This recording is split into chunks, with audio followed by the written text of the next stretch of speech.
Hi everybody, it's Gail from Gail's Bookish Things. I'm back with another ink of the week. Just wanted to summarize last week and then we'll talk about the inks I'm using this week. But last week I used the TWSBI Eco Broad. I used my clear cap one. I had the Diamine Ancient Copper in it. And then I realized, oh, I've already done that before. So I added to that combination the Kaweco Brass Sport with the Vinta Laguna ink in it. So both of those were a great experience. I think I talked about this a little bit, but the Ancient Copper in the TWSBI was a really good, consistent experience.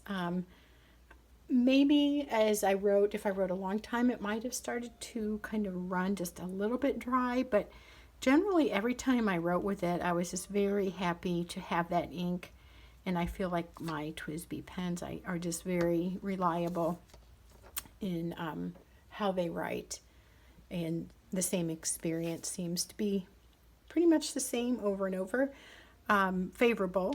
And I like the Ancient Diamine. I always say that.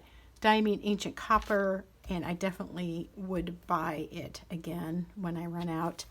In my Kaweco Brass Sport, I filled it with Vinta Laguna, and again I had a great experience with that ink. And in those pens, I have been trying to find inks that work well, because I had so much trouble with my Kaweco and my Golden Espresso Kaweco running kind of dry after a little bit of writing. I have a sample of the Ackerman number 8 Deepwater Blue. That one worked super well with my Kaweco Brass Sport. I think I used that a week or two ago. And then this week, the Vinta Laguna was also a very consistent experience. I really liked it. It was a wet flow. Let's see. When I first started out trying it, it was good. And then as I worked with it throughout the week on my different little writing projects, it was just good. And I like that the Laguna has some shading. I wouldn't say it stands out a whole lot, but I think that's because it's a darker ink. But if you look closely at it, there are definitely some shading elements going on.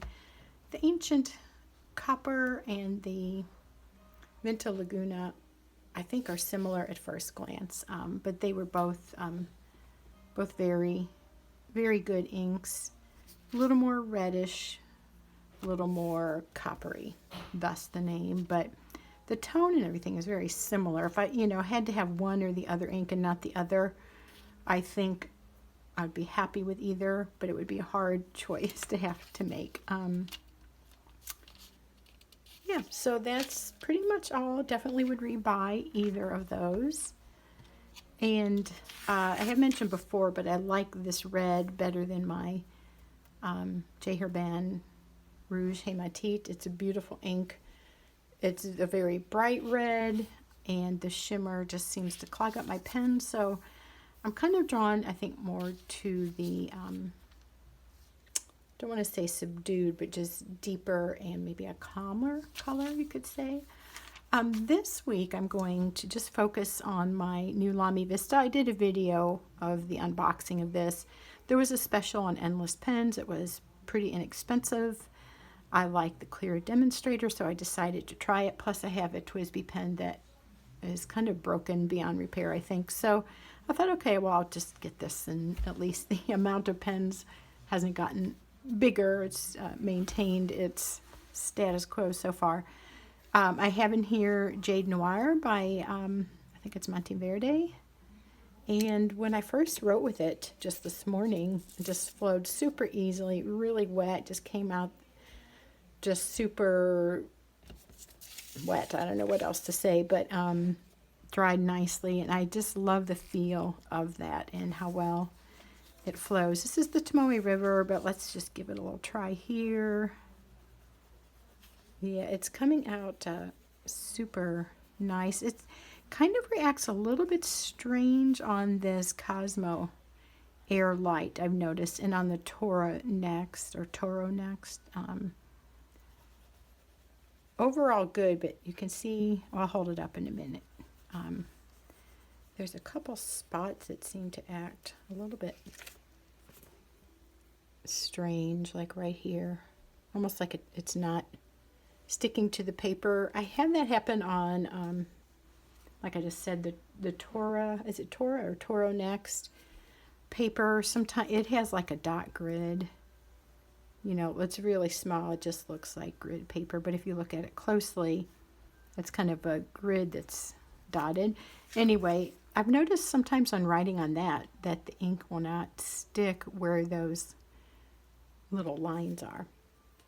But it's pretty subtle. This feels great though. It's really smooth flow here. Very, very nice.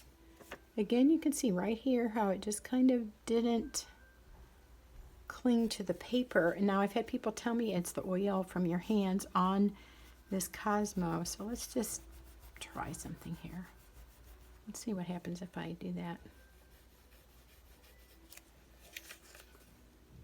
I mean, it seemed like it did okay, so maybe it needs to be an extended amount of time touching the edge or something. I'm not sure why it wouldn't stick there, but anyway, that's a little bit of a getting sidetracked moment there. This will be my pen and ink for the week. Probably these two. In this one, I don't know that I mentioned it. I tried this last week. This is the Iroshizuku Takisumi. It's called, in English, it's like bamboo charcoal, I think. And it is amazing. I mean, it's a black ink, and I thought it would be similar to the Noodlers. And I guess I would say that it is, but I love writing with this. Oops. It just flows so nicely. I love it on the Tomoe River. I love it here. There's just a nice glide to it, and it just seems effortless to write with it. So I have kind of thought I'd keep it in this gray TWSBI, just keep that going for a while, because I generally find that I just enjoy writing with a black ink for my journaling and whatever. The other colors are fun, but I always feel more like there's something about that I keep going back to. I don't know that I can explain it. That's also probably why I really like the Jade Noir. It's just almost black. It's a dark greenish black, and for some reason I'm really liking that in my journaling. Just another ink of the week trial. This will be actually week 21. Let's go ahead and add that, and we'll just keep going. I do enjoy doing this. It helps me zoom in on an ink and pen combination and just decide what works well. I know we all have differences of opinion in how we like our ink to flow and feel on the paper we enjoy, but this is just a little sharing of my experience in case that is helpful to any of you out there watching that are also dabbling with fountain pens and inks. Hope you have a great day, and we'll talk to you soon. Bye.